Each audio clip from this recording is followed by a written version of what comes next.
Fala, galerinha! Tranquilidade total? Espero que sim. Botinox em casa, mais uma aulinha em meia quarentena. Beleza, pessoal? É o que tem para hoje, então vamos nessa, não vamos deixar a peteca cair, beleza? Galerinha, vamos lá então. Nós temos hoje mais uma história da América para vocês, tá? E hoje é um movimento extremamente importante, tá? É um movimento que ele vai representar várias circunstâncias, tá? Não só para o Brasil, mas também num contexto aí de segunda metade do século XVIII, tá bom? Então, hoje nós vamos falar a respeito da independência do Haiti, ou também chamada Revolução Haitiana, ou também pode ser chamada de, simplesmente, conforme está no seu slide, Revolução do Haiti. Beleza, gente? Então, a partir daí, qual é a minha ideia? É que a gente possa estar fazendo, né, uma contextualização, não é isso? De como a história, né, vai se desenrolar, principalmente a partir do século XV, XVI, XVII, XVIII, fazendo cortes temporais aí de acordo com o que não a história do Haiti passa para a gente, tá legal? E fechando de uma maneira diferente, legal pra caramba, que muitos de vocês não devem nem saber, mas eu acho uma curiosidade bacana, principalmente para aqueles que curtem, para aqueles que gostam de futebol. Então, pessoal, vamos nessa? Te convido aí para que a gente possa estar falando um pouquinho a respeito do Haiti, legal? E perceber, né, de que forma que começou a história, né, de um dos países mais pobres hoje no mundo, beleza? Então vamos nessa, pessoal. Para a gente começar, né, o Haiti, ele está onde? Né? Ele está localizado ali, ó, de acordo com o mapinha que eu coloquei para vocês, não é? Ali, ó, na ilha que foi batizada pelos espanhóis, pós-descobrimento, de ilha de caramba, não sai, Botinox. Hispaniola, tá? Então, para a gente começar, é legal você perceber que, por exemplo, no seu mapa aí, tem a bandeira da Espanha, a bandeira da França, né?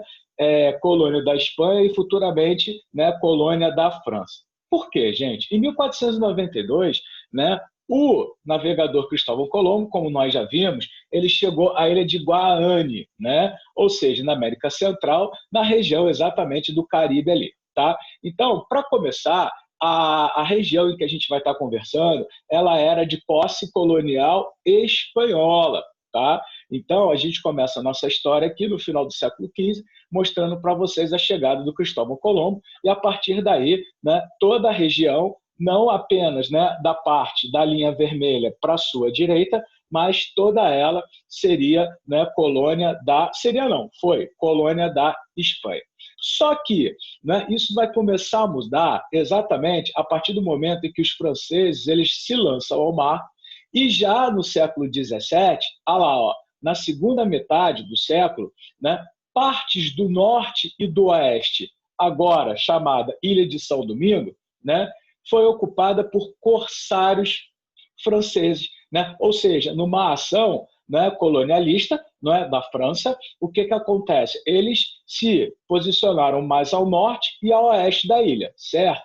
Então, a partir daí, essa região que vai dar origem ao Haiti, ela recebeu efetivamente colonização francesa. Tá? Então, aqui nós já temos, por exemplo, um futuro embate entre os interesses franceses e espanhóis em torno dessa ilha, né, que foi chamado pelos espanhóis, daí o termo, né, Hispaniola, beleza? E que mais tarde, com, né, a chegada dos franceses aí, né, Hispaniola São Domingos, e depois vocês vão entender por quê, né, esse complexo aí, essa região, ficou sendo chamada de Pérola das Antilhas, tá?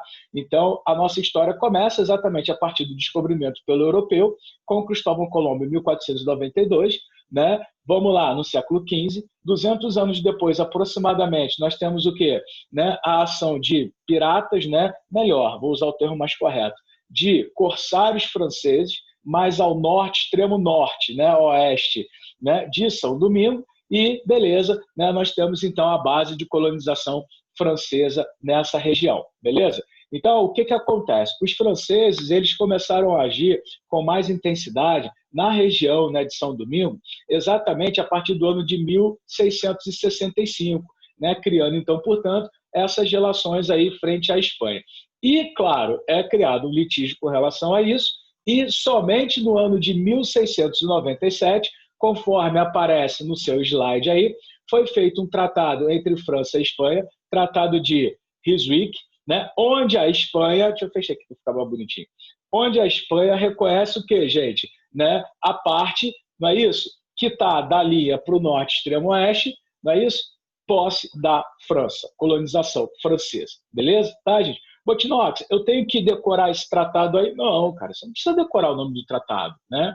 Mas simplesmente é legal você saber que inicialmente a região era de posse colonial espanhola e que a partir do finalzinho ali do 17, né, passou a ser, né, de posse francesa e naturalmente então vai ser, né, colocado o ritmo de colonização francês sobre a dada região. Beleza? Então, hoje, em 2020, nós temos a Ilha de São Domingo, né, dividido em duas nações. Tá?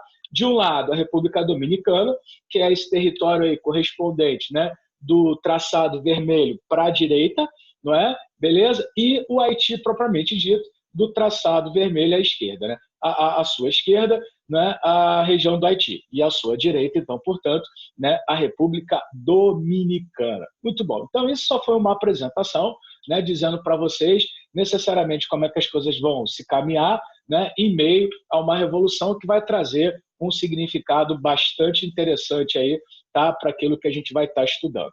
Beleza, pessoal? Então, vamos lá. Vamos tentar entender, né, qual foi o tom da colonização francesa no Haiti, né, ou no que seria o Haiti futuramente, beleza? E a partir, né, do porquê que a gente pode chamar, né, São Domingo de a pérola das Antilhas. Né? Então, vamos lá. Século XVIII, então, portanto, né, você tem São Domingo, colônia francesa no Caribe, estou bem devagarzinho, tá?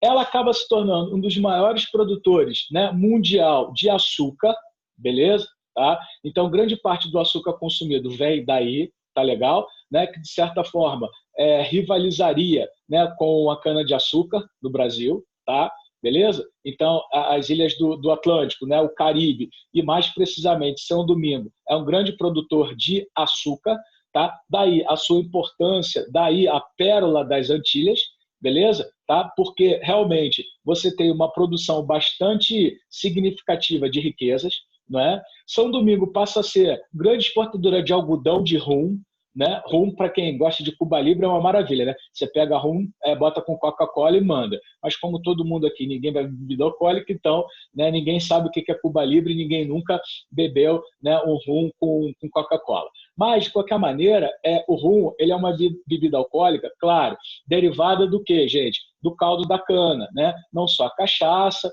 né, o aguardente, enfim, mas também o rum. Agora, se você quiser aprofundar ainda um pouco mais o conhecimento, né, nesse momento, então, portanto, você tem uma grande produção de açúcar, né, em São Domingo, você tem também a exportação de algodão e de rum, mas também tem outros produtos que, com o passar do tempo, acaba também trazendo lucro violento, né, para essa região, daí a pérola, né, das Antilhas. Ou seja, nós temos ali o café e o índico também. Tá? Então, são produtos econômicos bastante importantes que ressaltam a riqueza, né, dessa região aí. Tá legal? Então, né, é legal a gente perceber que nós não estamos falando de um território que não traga riqueza, nós não estamos falando de um território qualquer, mas sim, né, de um local onde gerou muita riqueza, né, para aqueles que estavam por lá e também para a colonização francesa. Tá? Muito bom. Então, o que vocês estão percebendo? Que tanta cana-de-açúcar, o algodão, né, isso que eu falei para vocês, não é isso? Demais, né? O café mais tarde, isso tudo vai ser produzido, gente, no sistema da plantation, tá? Então, para você que não lembra, a plantation, latifúndio, monocultor, agroexportador. Então, o latifúndio são grandes extensões de terra, né? Se são grandes extensões de terra, fatalmente eles vão necessitar do quê, pessoal? Vai necessitar de muita mão de obra, tá? E a mão de obra, geralmente, como você percebeu, por exemplo, na plantation, né, no Brasil, da cana-de-açúcar, e depois, mais à frente, que a gente ainda vai ver, do próprio café, né, a demanda por mão de obra ela é muito grande, é imensa. Tá? E, geralmente, na plantation, né, devido a essa necessidade impressionante de mão de obra, né, qual é a mão de obra principal que vai ser implementada aí? Né? Nada mais, nada menos do que a mão de obra escrava africana, conforme eu botei aí no slide para vocês. olha lá, mão de obra escrava africana. Aí você começa a reparar, opa, peraí, Botino, eu já ouvi algumas coisas a respeito do Haiti, né? Eu não sei nada, mas eu sei só que foi uma revolta que foi promovida por escravos. Até aí, pessoal, beleza. Por quê? Várias e várias e várias revoltas, né, na América foram feitas por escravos africanos, tá?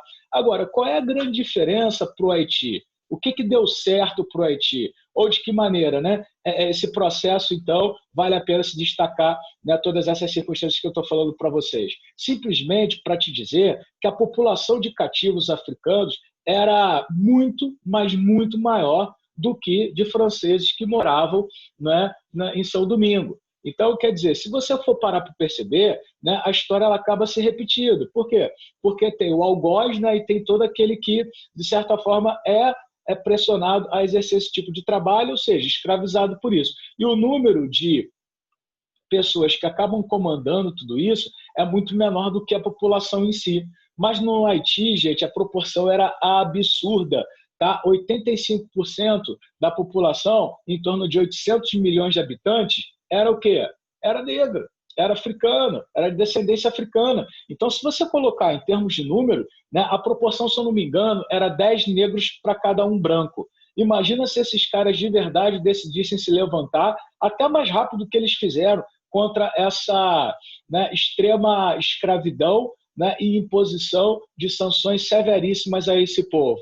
Com certeza, se eles se organizassem, se eles tivessem como, né, reagir a tudo isso, show de bola. Então tem muita gente que acaba pensando o porquê disso, né? Não só no Haiti, mas no Brasil e em outros lugares. Pô, Botino, já que a população escrava, a população negra era muito maior, por que esses caras não se levantavam logo e acabavam de vez com tudo isso? Simplesmente, minha querida, meu querido, é porque tem a questão cultural também da época, né? Tem a questão social, tem a questão onde até hoje nós conseguimos ver isso, né? Quantas das vezes a gente vê no próprio Brasil um preconceito racial enorme, né? E que muitas das vezes até parte daquela própria pessoa que tem, né, aquela circunstância que é colocada por conta do preconceito. Então, quer dizer, a gente tem que se prender, para resumir tudo isso que eu estou falando agora, a gente tem que se prender, pessoal, aonde? No devido corte do tempo, né, e o espaço, e tentar entender melhor esse processo.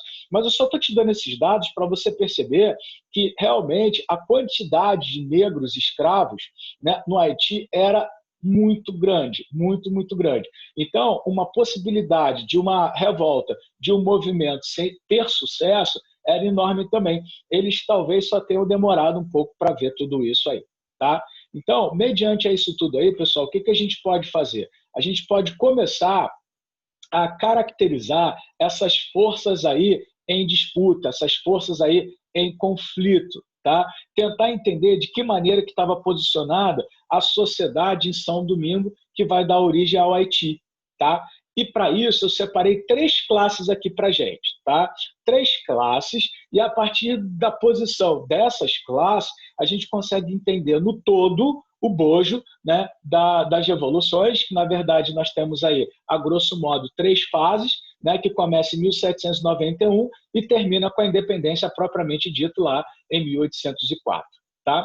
Então, por exemplo, como é que está dividida essa sociedade aí dentro desse percentual, né, de população que eu coloquei para vocês? De um lado estão os grandes senhores, tá? Que o termo é esse aí, grands blancs, beleza? Que é a elite branca, são os grandes proprietários de terras, aquela coisa toda, tá? De outro lado, nós temos os mestiços e escravos libertos, tá? Então, por exemplo, esses grandes senhores aí, tá, vou falar em português, tá, gente, que o sotaque, assim, a pronúncia não é correta. Esses grandes senhores, eles são privilegiados, tá? Eles têm todo a retaguarda, todo o embasamento, né, da coroa francesa, beleza? No processo de colonização. Então, eles são a autoridade colonial, eles que ditam todo o processo, beleza? Por outro lado, você tem esses mestiços aí libertos, tá? Que esses caras juntos, chamados de afranches, né? O sotaque não é esse, o termo não é assim que se fala, mas está relacionado ao termo, porque pode cair na sua prova, né? Enfim, numa múltipla escolha do Paraná, né? Ou então no vestibular que queira, né, de medicina particular, que queira confrontar, que queira fazer, tá? Esses mestiços libertos aí, só para vocês terem uma ideia, eles dominavam aproximadamente 1/3 do comércio da ilha.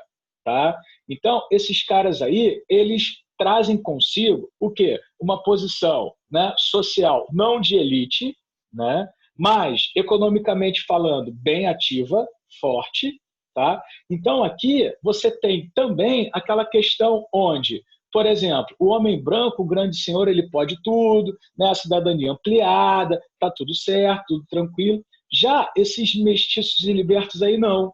Então, só para você entender o que, né, foi o processo de independência do Haiti, você vai ter que ter, né, a visão onde esse grande senhor branco ele vai ter que lidar com desconfortos de mestiços e libertos, tá, que vão em busca da igualdade civil e, ao mesmo tempo, dos seus direitos políticos, beleza? E, de um outro lado, esse homem branco aí também, ele vai ter que lidar com quem? Com os escravos negros africanos, né? Que naturalmente vão estar o quê? Extremamente insatisfeitos com essa circunstância e que vão buscar a luta pela sua liberdade, certo? Né? E através daí, né, esses negros africanos aí que buscam, né, a sua liberdade, né, contra o domínio da escravidão, né, são conhecidos também como quilombolas. Então, a situação que vai fazer com que a gente perceba todo o processo de mudança, né, de São Domingo até ele se transformar no Haiti propriamente dito, vai girar politicamente e socialmente falando frente ao conflito que essa galera vai ter com a sua metrópole, que no caso é a França, e vai girar também internamente nos conflitos onde essa autoridade branca aí lida com mestiços e libertos que dominam um terço do comércio da ilha, né, pérola das Antilhas, lembra? Então é dinheiro pra caramba, tá? Mas ao mesmo tempo eles querem igualdade civil, né, os seus direitos e tudo mais, tá? Politicamente falando. E por outro lado, a grande parcela da população é escrava, africano, negros, escravos, né? Então imagina o barril de pólvora que era a Ilha de São Domingo, certo? Então, o que a gente pode dizer? Que o processo de independência, a Revolução Haitiana, ela está de braços dados, né? Ou seja, essa questão aí, né, de busca por direitos políticos, ao mesmo tempo, né, de igualdade civil, não é isso? O que mais que a gente pode falar? Né? Essa questão da libertação da escravidão, tá? Ou seja, a independência ela está atrelada à questão da abolição. Tá? Então, por exemplo, qual é o caráter do movimento que a gente vai conseguir observar, né, durante todo esse processo? Libertário e abolicionista. Tá? Liberdade é a tônica, né? Ou seja ela da interferência francesa, que você vai ver o porquê, né, que eu separei em dois grandes pontos, e a outra é com relação aos mestiços e libertos, né, esse ideal de liberdade frente aos seus direitos civis, não é isso? E que mais? Políticos, tá? Essa igualdade civil e os direitos políticos, e os negros que querem se libertar. Tá? Poxa, Botina, é tão simples assim, eu achei que fosse um bicho de sete cabeças. Não, gente, não. Só que aquilo que eu falei para vocês, grande parte da população do Haiti era o quê, pessoal? Era escrava. Tá? E você tem também essa parte dos homens libertos, mestiços e libertos. Então, quer dizer, a população majoritariamente ela é composta por quê? Por negros.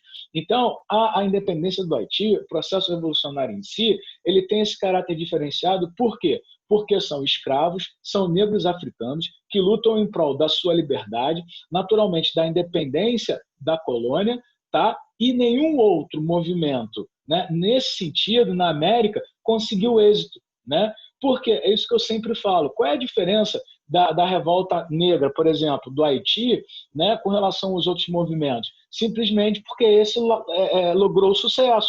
Eles conseguiram, então, portanto, né, a abolição um pouco antes, né, e a independência lá na frente. Beleza? Então, a condição do movimento, então, portanto, né, rebelião escrava e não elitista. Por quê? Elitista seria dos grandes senhores, certo? Então, os mestiços e libertos socialmente estavam numa camada inferior. Tá? Se o cara está reivindicando direitos políticos, é porque existe uma elite. E é exatamente nesse sentido, né, de divergências frente a um contexto francês da época que você vai ter naturalmente um embate entre Grand-Blancs e a França, né? E que depois, claro, passada a Revolução Francesa, esses dois grupos acabam se juntando pró a sua própria independência.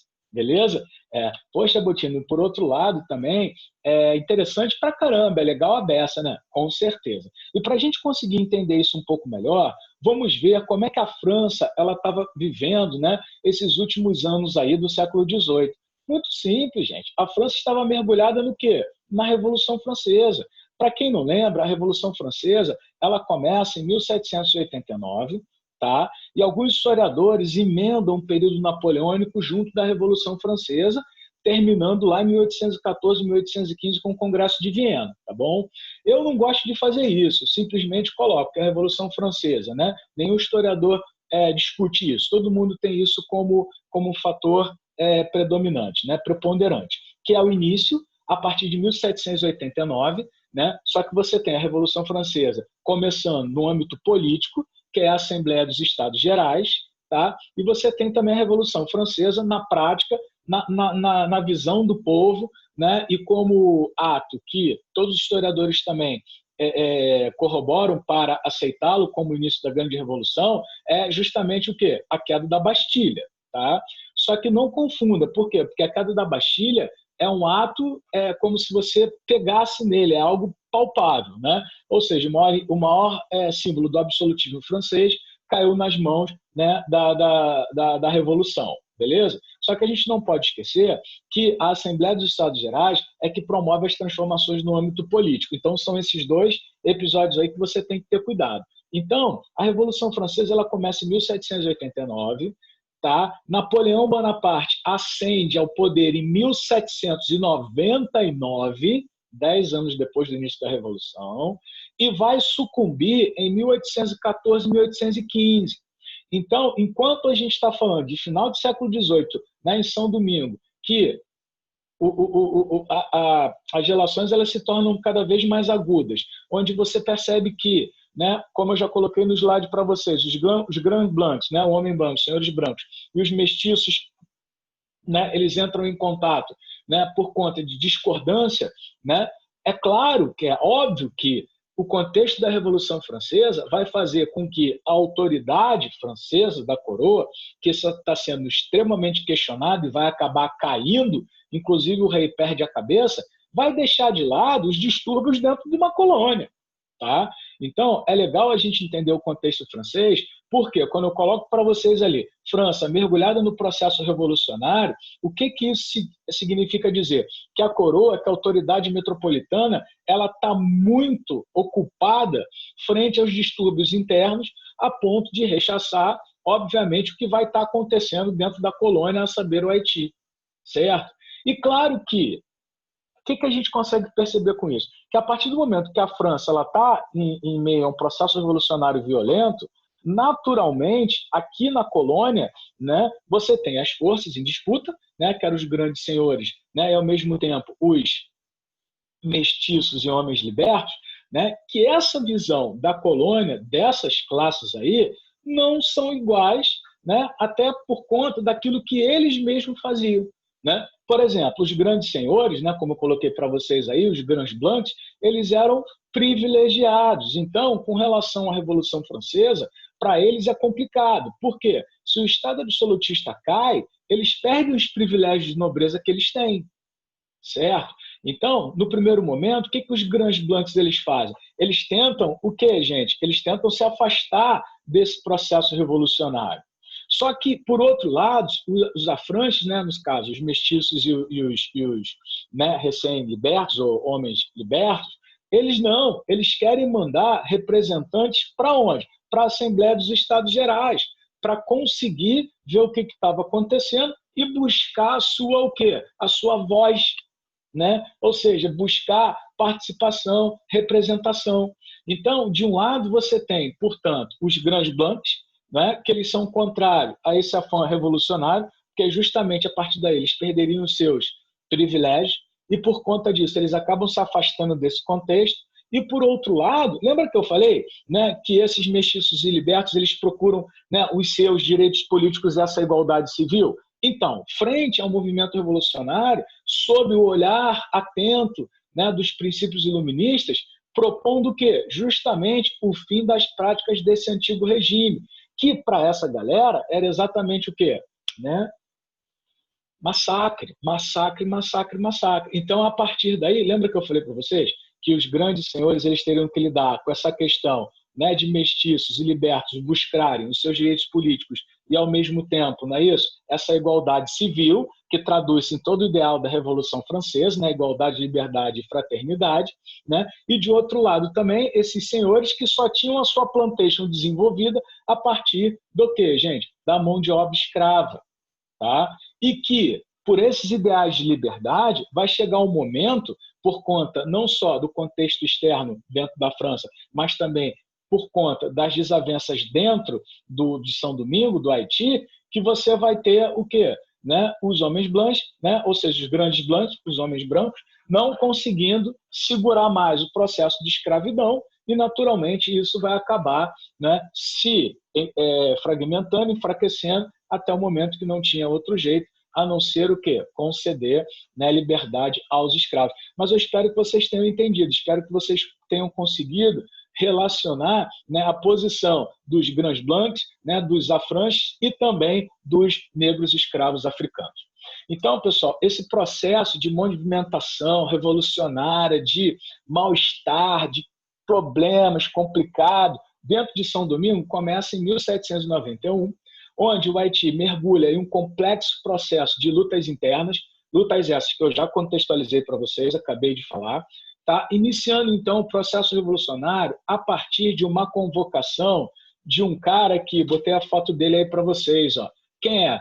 Dutti Boukman. Quem é esse cara? Era o maior sacerdote voodoo de São Domingo. Ah, Botino, então peraí, você não tinha falado a respeito de religião ainda. Não, não tinha falado. Voodoo, aquele mesmo, você tem o bonequinho que você já viu em filme desenho, que você espeta ali, a outra pessoa sente, né?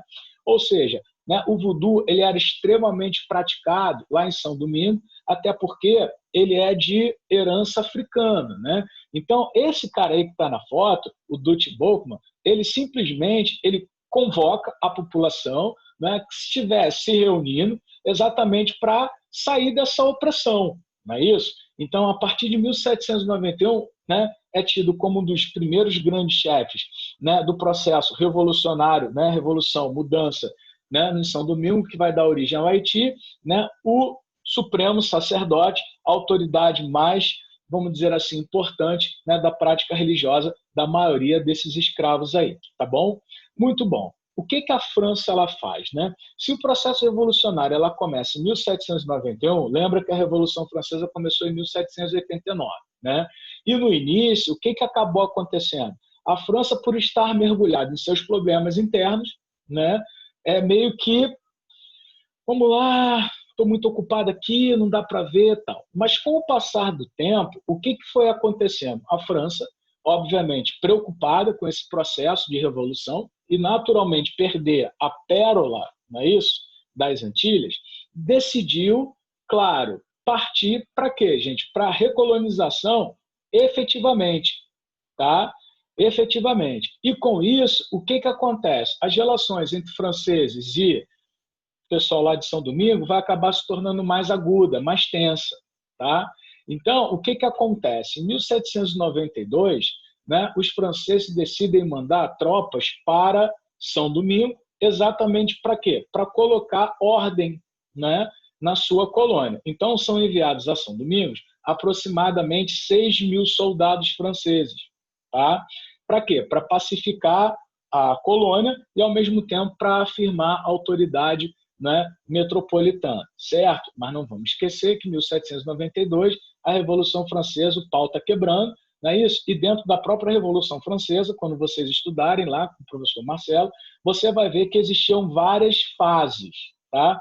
Momentos em que os girondinos estiveram no poder, momentos em que os jacobinos estiveram no poder, e dependendo dessa pegada, a coisa ela muda também com influência onde, gente? Na colônia, tá? Então, o pau quebrou, o pau cantou, né, durante todo esse momento, e é exatamente nessa parte da história, né, por conta da necessidade, então, né, dos negros se organizarem, né, para lutar em prol dos seus objetivos, é que vai surgir uma liderança militar aí extremamente importante, tá? Que vai estar se levantando contrário a essa ação, né, da metrópole França, tá? Onde, né, vai culminar, então, né, no reconhecimento da independência por parte da França somente lá em 1825, tá? Então, o reconhecimento é lá na frente. Então, eu coloquei essa frase aqui só para você perceber que o processo revolucionário ele data de 1791 e só é consolidado em 1825.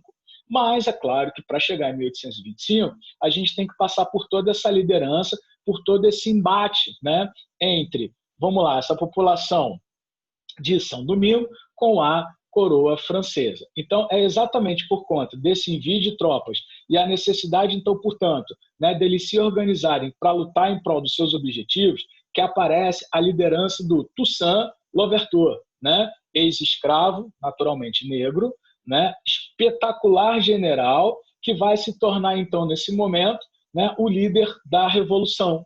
Tá? Então, eu coloco para vocês aqui a foto dele, né, e é justamente por intermédio de Toussaint, né, não é Toussaint, né, é Toussaint, né, tem o sotaque francês, né, Toussaint, moleque, que, né, a coisa começa a acontecer. Então, a burguesia, claro, esperando vantagens comerciais com a emancipação, ela se pronuncia a favor de quem? Né, do Toussaint, né, gente? Então, o que acontece? Passada a Revolução Francesa, vocês vão ver que os mestiços e libertos, que são os comerciantes que detinham 1/3, né, do comércio da ilha. Então, por exemplo, essa burguesia aí, né, ela percebe que aqueles princípios do antigo regime, daquela sociedade de privilégio, está ficando para trás.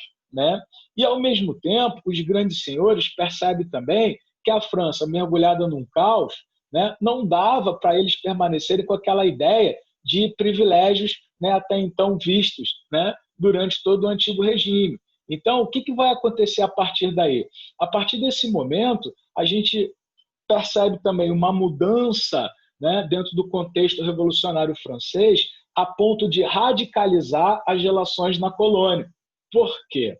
Aí eu vou ter que fazer um adendo aqui para a Revolução Francesa, tá, gente? Me desculpa falar, claro, algumas coisas eu pressuponho que vocês saibam, né? Enfim, porque não dá ao mesmo tempo para eu falar da Revolução Francesa como um todo, em termos de factual propriamente dito, né, para justificar o Haiti. Porém, muita coisa dentro do movimento tem a ver com o contexto da Revolução.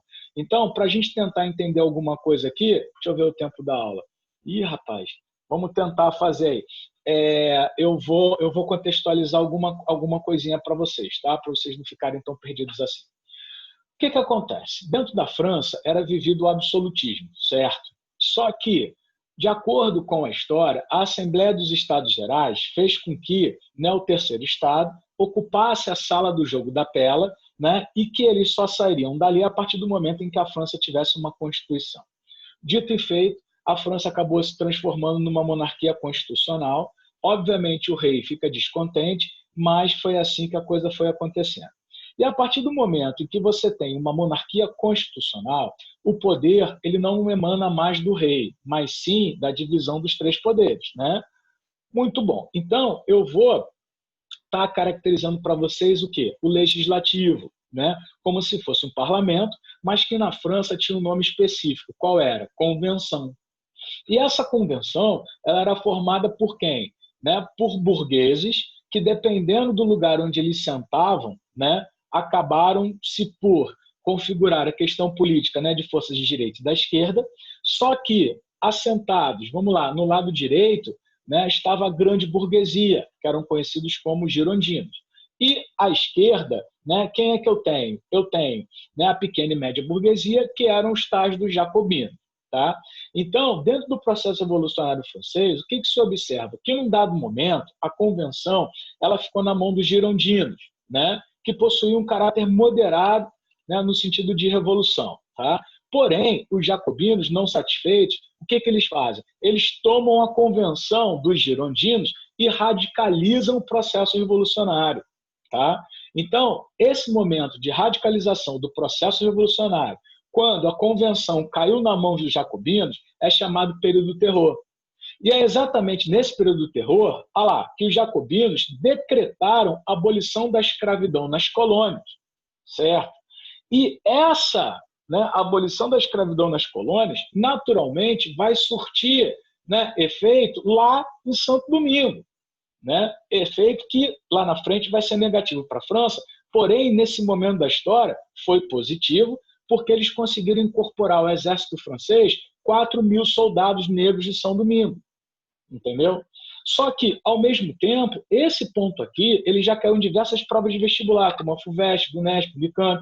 Na lista da semana, né, que vem, da aula que nós vamos fazer a respeito do Haiti, eu faço todas essas relações para vocês, né? De que maneira, por exemplo, o contexto revolucionário francês contribuiu para, né, a Revolução do Haiti, beleza? Porque, ao mesmo tempo em que um governo, né, lá do terror, né, quer liberdade, igualdade e fraternidade e propõe liberdade para as colônias, como é que você, enquanto escravo, vê isso, né? Pô, estou liberto, beleza, vamos lá, vamos com tudo, legal, bacana, né? Só que, ao mesmo tempo, as disputas internas, né, e o volume de ação dos negros sobre os brancos era impressionante. Então, o que as autoridades brancas tiveram que fazer também em Santo Domingo? Abolir a escravidão. Então, não deu para segurar.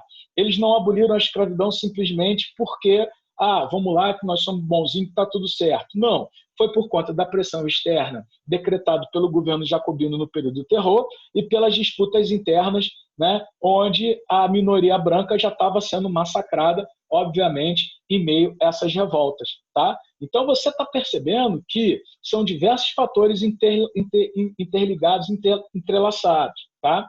E agora eu vou te dar mais um ponto que acaba sendo desenvolvido no próprio São Domingo, mas que, né, tem a ver com a mudança dos rumos da própria Revolução Francesa, para que a mesa seja virada. Porque em 1800, o Toussaint, lembra dele? O que ele faz? Ele invade, né, São Domingo do lado, ele invade, né, o que hoje se entende por República Dominicana, e acaba fazendo o quê? Libertando os escravos, certo? Então, o que você percebe? Que essa revolução que parte de escravos, de negros africanos, né, no Haiti, vai contagiar a ilha como um todo, né, propondo o quê? A libertação dos escravos. Aí, quando você olha para a Europa, quando você olha para o Brasil, onde vários sistemas de estados absolutistas que já estão perdendo a força naturalmente, né, frente ao contexto da Revolução Francesa, inglesa e tudo mais. Inglesa não, desculpa, industrial e tudo mais, né? Percebe, né, um avolumar, né, de circunstâncias onde, se isso virar moda, quebra a perna de todo mundo, opa, temos que fazer diferente. Tá? Então, qual é a principal questão, gente? É passo a passo, é seguir a ordem cronológica, é pensar que o ser humano ele sempre vai fazer as coisas de acordo com a necessidade dele, né? É pensar de que maneira as coisas elas vão estar sendo desenvolvidas frente à necessidade. Então, esse ato do Toussaint faz um barulho violento a ponto do quê? De outras nações se incomodarem demais, como, por exemplo, o conflito contra a Espanha, não é? A própria França e tudo mais. 1801, ele fortalecido, vai proclamar a Constituição, né, no Haiti, e Toussaint é eleito governador-geral vitalício, até morrer. Tá?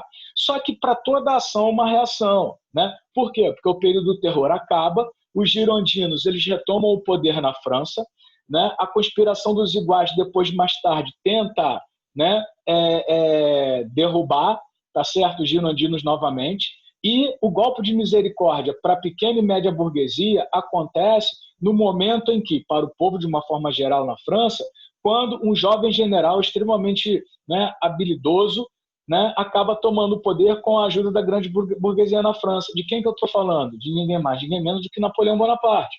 E a partir do momento que Napoleão ascende ao poder em 1799, está vendo como é que as coisas elas vão caminhando lado a lado? O que Napoleão diz? Que o Haiti precisa voltar a ser colônia. Nossa, Botinho, vai dar merda? Vai dar merda, vai dar merda. Tá? E a ação da França vem muito também por conta do quê? Da postura do Toussaint em invadir, né, e libertar os escravos. Então, em 1802, Napoleão manda tropas para, né, São Domingo como um todo, né, para o Haiti, né, desembarcam na ilha promovendo um grande banho de sangue. E é justamente nessa ação de Napoleão, né, no Haiti que você tem o quê? Toussaint sendo preso. Toussaint foi preso, levado à França e acaba falecendo por lá.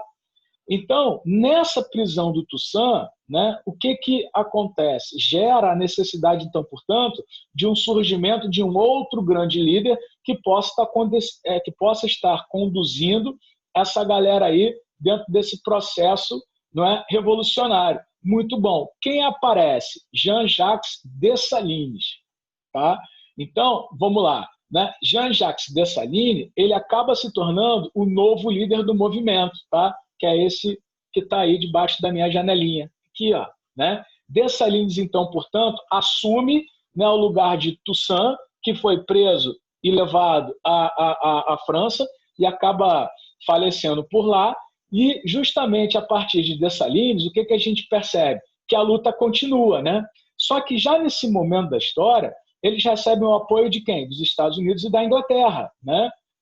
Dessalines consegue, então, portanto, proclamar a independência, né, da metade ocidental da ilha, que acaba recebendo o nome de Haiti, né? Por que Haiti? Por que Dessalines decidiu colocar esse nome Haiti? Porque Haiti, gente, era o nome dado pelos povos indígenas à ilha, né, a região ali, desculpa, antes da chegada dos espanhóis, né? Então, por exemplo, Haiti, na linguagem indígena, significa dizer o quê? Terra de montanhas, tá? Então, Dessalines, exatamente para homenagear, né, todos aqueles que viveram antes da presença espanhola e depois, mais tarde, franceses, decidiu pôr o nome de Haiti. Dessalines, então, portanto, é proclamado imperador, inspirou-se em Napoleão. Em que sentido? Em que sentido? Simplesmente buscando sufocar o quê, gente? O antagonismo haitiano, né? Ou seja, que antagonismo é esse? Que diferença é essa? Que a minoria branca, ela, né, massacrava os negros, não é isso? Então, Dessalines, quando assume, o que ele vai fazer? Ele vai massacrar os brancos. Exatamente com que intuito? De zerar, né, esse antagonismo, né? Ou seja, de fazer com que essa população pudesse ascender, então, portanto, né, a uma condição social, enfim, muito melhor. Tá? Então, Dessalines tem esse papel importante. Entre os anos de 1804 e 1803, né, a defesa da unidade do Haiti dificultava-se por conta do quê? Da divergência entre os negros e mulatos, ou seja, negros que haviam alcançado a sua libertação e, ao mesmo tempo, mulatos onde, né, muitos deles eram até mestiços, né, ou mesmo aqueles que haviam sido libertos anteriormente e não conseguiam pensar de maneira coesa. Então, os historiadores chegam a dizer que o Haiti, hoje, acabou se tornando um dos povos, né, mais pobres do mundo, exatamente por conta do quê?